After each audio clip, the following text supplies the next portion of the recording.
A very good morning to you all kids. In the previous video, we discussed about the pollution and the types of pollutions. Okay, we discussed what the pollution is, pollutant क्या है, polluter क्या होते हैं. So we discussed all these points and the terms related with the pollution and the types of pollutions. The first one was the air pollution, then water pollution, noise pollution, soil pollution. The four main points जिनको फिर बाद में सब divide भी किया गया है different types of pollutions में. So we have discussed about the air pollution in the previous video also कि किस किस reason से air pollution होता है और what we should do to control that. हम लोग किस तरह से एयर पॉल्यूशन को कंट्रोल कर सकते हैं, हम लोगों ने ये भी देखा इस चैप्टर में. So now today we will discuss about the water pollution, how the water is contaminated, किस तरह से ये खराब होता है and what we can do to control it and save the fresh water. Okay, water pollution तब होता है जब हार्मफुल सब्सटेंसेस और द कंटेमिनेशन जो डेंजरस वंस हैं, जो अनहाइजीनिक है हमारे के लिए, वो वाटर बॉडीज में रिलीज किए जाते हैं. रिलीज करना मीन्स जैसे मान लो आपके घर से जो ड्रेनेज निकल रहा, जो सीवेज है, जो पाइप्स है, जो फैक्ट्री से जितनी गंदगी निकल रही है, इन सबको ड्रेन आउट करके इनका जो फाइनल इन्हें डंप किया जाता है इन द वाटर बॉडीज, चाहे वो लेक हो, पॉन्ड हो, रिवर्स हो. तो जब ये वाटर बॉडीज में डंप किए जाते हैं, वहां सारी गंदगी जाकर के मिल जाती है, then it pollutes the water. Okay, ये पूरे वाटर को खराब कर देता है, ये जितने भी केमिकल्स और वेस्ट मटेरियल्स हो सकते हैं. So these pollutants harm the plant and the animal life of the water bodies. ये जितने भी हार्मफुल चीजें पानी में डाली जाती हैं, वो सबसे पहले क्या करती हैं कि जो भी वाटर बॉडीज में रहने वाले एनिमल्स हैं, फिश कितनी सारी, कई जगहों पे ये केस देखा गया है कि बहुत सारी फिश मर जाती हैं, प्लांट्स नहीं सरवाइव कर पाते हैं, पानी बिल्कुल गंदा हो जाता है which is not at all able to be used. तो इस तरह के जो प्रॉब्लम्स हैं वो क्रिएट होते हैं इन वाटर बॉडीज में डस्ट को डंप करने से, इस गंदगी को उसमें डालने से. ओके, अगर ये वाटर जो है, ये जो गंदगी वाला पानी है, इफ वी कंज्यूम इट, अगर हम लोग इसे कंज्यूम कर लेंगे, then it may lead to various water borne diseases. पानी से होने वाली जितनी भी बीमारियां हैं जो गंदे पानी से, कंटेमिनेटेड वाटर से होती हैं, we can be a part of it, we can suffer from them. Okay, so ये बीमारियां हमें भी हो सकती हैं, जो like the skin diseases, the jaundice, dysentery, cholera, इस तरह की बीमारियां वाटर बोर्न होती हैं. गंदे पानी के यूज करने से इस तरह की बीमारियां होती हैं. सो जितने भी इंडस्ट्रीज हैं, they should take steps to detoxify the water waste materials before they are discharged in the water bodies. कि जितने भी उसमें वेस्ट मटेरियल में कुछ ऐसे हार्मफुल चीज़ें हैं, जो पॉइजनस हैं, जो टॉक्सिकेटेड हैं, जो हेल्थ वाइज अच्छे नहीं हैं, सही नहीं है किसी के लिए भी, वो चाहे प्लांट्स हों, वाटर एनिमल्स हों या ह्यूमन लाइफ हो, किसी के लिए भी, तो उन्हें डिटॉक्सिफाई करे. कुछ ऐसे ट्रीटमेंट्स हों जिनसे कि वो उन पॉइजनस चीज़ों को, उन हार्मफुल सब्सटेंसेस को वाटर से हटा सके. देन वाटर को ट्रीट करके ट्रीटमेंट प्लांट्स एस्टैब्लिश किए जाएं और उसके बाद पानी को उसमें डंप किया जाए. Okay, so that can be you done for the treatment of the water bodies pollution. Okay, then sewage should be also treated before it is discharged into a water body. जो भी sewage है, जो हमारा drainage system है, और the sewage of all the locality or the municipality should be there to work out and do all the possible measures जो भी possible हैं, ताकि सीवेज को ट्रीट करके उसके बाद ही वाटर बॉडीज में उस वाटर को और उस वेस्ट को डंप किया जाए. And human being should also keep the water bodies clean. They should not wash और बैथ इन देम. जितने भी आप देखोगे, अगर आप नदी किनारे जाओगे तो सारे लोग नहाते हुए दिखेंगे, वहाँ पे कपड़े भी वहीं धो रहे हैं, नहा भी वहीं रहे हैं, और जानवरों को भी उसी में साफ कर रहे हैं. गंदगी आपके घर का जितना है वो आप क्या करते हैं, पॉली बैग्स में बांध बांध के जाके नदी में डाल के आ जाते हैं. तो इससे क्या हो रहा है, you are cleaning your households and just contaminating the water bodies. So from where you will get the fresh water? Then don't complain कि supply water जो है वो गंदा क्यों आ रहा है. You are forced to use it and you are the one who is responsible for all it. So you have to be also careful. केवल ऐसा नहीं है कि सब कुछ गवर्नमेंट अथॉरिटीज़ पे और जितने भी एडमिनिस्ट्रेशन है और ऑफिसर्स पे ब्लेम कर देने से चीज़ें क्लियर नहीं होंगी, they are not going to be solve. You also have to work for it. आपको सिर्फ अपने घर में सफाई नहीं करनी है, बाकी चीज़ों का भी ध्यान रखा है, because all these form a cycle. आप जो बाहर डाल के आएंगे वो एक न एक दिन वापस आपके घर में लौटेगा in any way. Okay, so water pollution can be treated these ways only.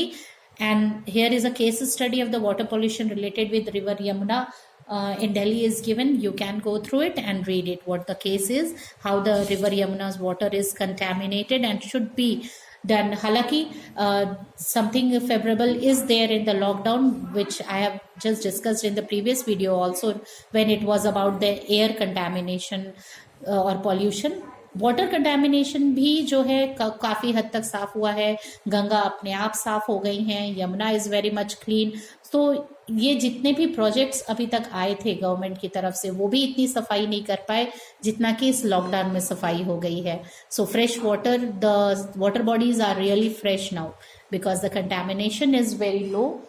गंदगी बहुत ज़्यादा कम है because the sewage is not anymore dumped into, the industries are logged. So बहुत सारे डिसएडवांटेजेस हैं, बहुत सारे नेगेटिव पॉइंट्स हैं, but this is the positive point of the lockdown, that the river waters are very much clean now these days. They are some amount of it इस हद तक साफ है कि आप उन्हें यूज कर सकते हैं। Okay, now the next one is the noise pollution. Noise pollution तो हर जगह है, even in the place where the 4-5 will stand and start howling, that is also a noise pollution part of it.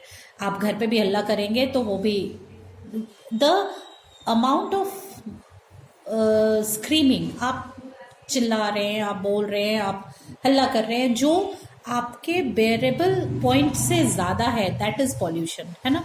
आप जहाँ से भी जाएं, आप कहीं भी जाएं और कोई ऐसी आवाज़ आपको आती है जो आपके कंफर्ट लेवल से बाहर है, मतलब इतनी तेज आवाज जिसको सुनना आप बिल्कुल भी पसंद नहीं कर रहे हैं, you can't bear it at all, that is a part of the noise pollution. क्योंकि इससे क्या हो सकता है, आप बहरे भी हो सकते हैं। So when the sound created by human is above the comfort level of all the living beings, that is the noise pollution. Okay, the most common source of noise pollution is the sound produced by vehicles such as cars, bikes, aeroplanes and trains. Vehicle सबसे ज़्यादा noise pollution create करते हैं। Obviously जब आप कहीं crowded place में हैं, traffic jam में फंसे हुए हैं, तो जस्ट हॉन्किंग ऑन, हॉर्न बज रहा है, लोग हल्ला कर रहे हैं, जबकि कोई फ़ायदा नहीं है। वो जैम से हटना होगा तभी हटेगा, आपके हॉर्न करते रहने से और चिल्लाने से ट्रैफिक जैम क्लियर नहीं होगा। But people used to do that, they will keep on honking and making noise. So ये जो vehicles हैं वो सबसे ज़्यादा noise create करते हैं। And here you can see in this picture so many loudspeakers are there.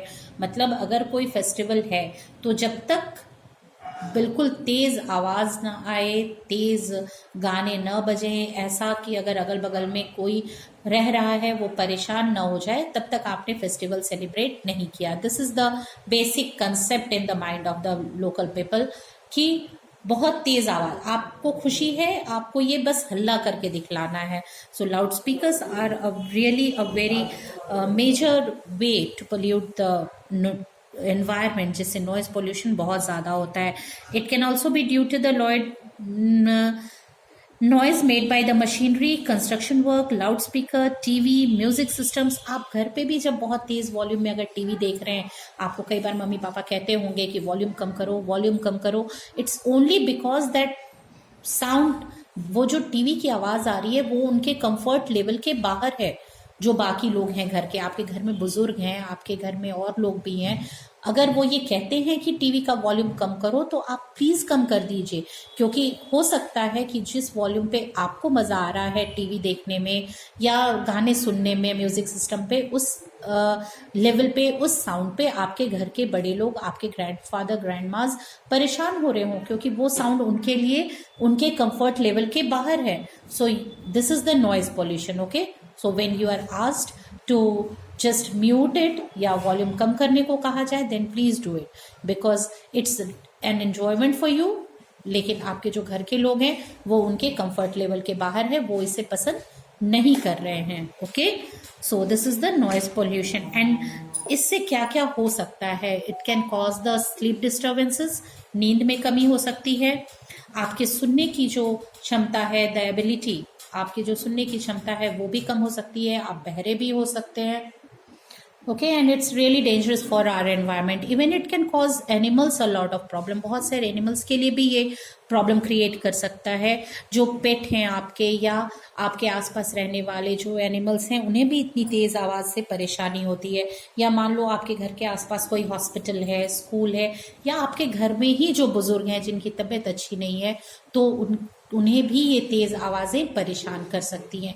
तो अगर आपको एंजॉय करना है, आप अपने आप में कीजिए, आप सिर्फ उतना सुनिए जितना आप बेयर कर सकते हैं, दूसरों को परेशान करके नहीं, because that is the noise pollution over, and that is really harmful for the patients, for the kids who have to go to school early morning. और आप अगर रात में तेज तक म्यूजिक बजा रहे हैं, टीवी सुन रहे हैं, तो ये सबके लिए प्रॉब्लम है। सो आप अपने लिए दूसरों को परेशान न करें, and specially during the festivals और the holidays. Okay, so take care of it. Now people should become more careful and refrain from using loudspeakers, और स्पेशली लाउडस्पीकर का यूज तो जरूर लोगों को कम से कम करना चाहिए, वो चाहे कोई फेस्टिवल हो, आपके घर में पार्टीज हो या कुछ भी हो। You can't harm the comfort or can't put them into any kind of situation which they are not liking at all. Okay, so this is all with the noise pollution, and the last one is the soil pollution. Soil pollution is the result of the buildup of harmful substances in the soil.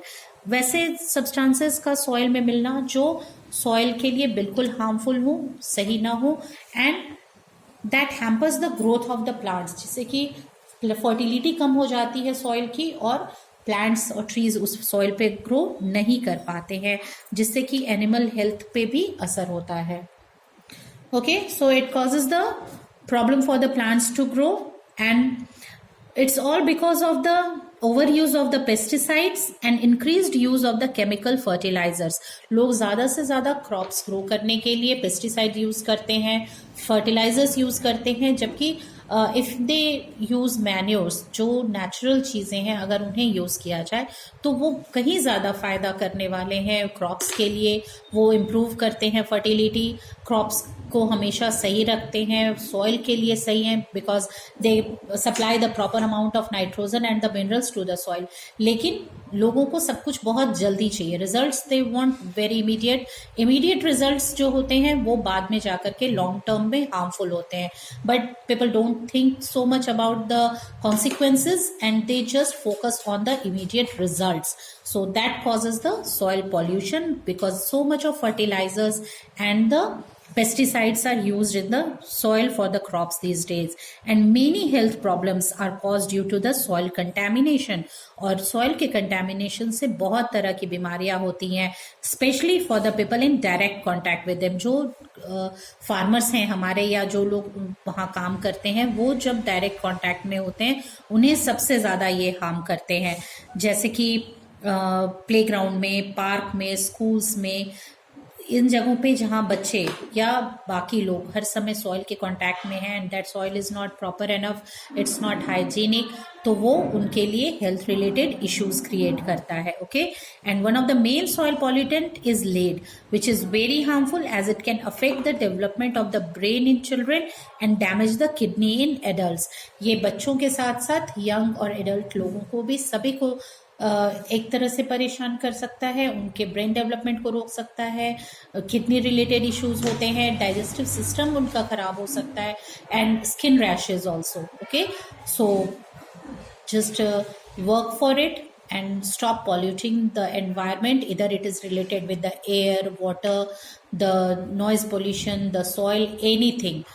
कहीं भी किसी भी तरह के harmful substances को environment में नहीं मिलने देना चाहिए. We should prevent it and we should try our best to control it. Okay, so that's all with the chapter of the pollution. Now go through it and read the whole chapter.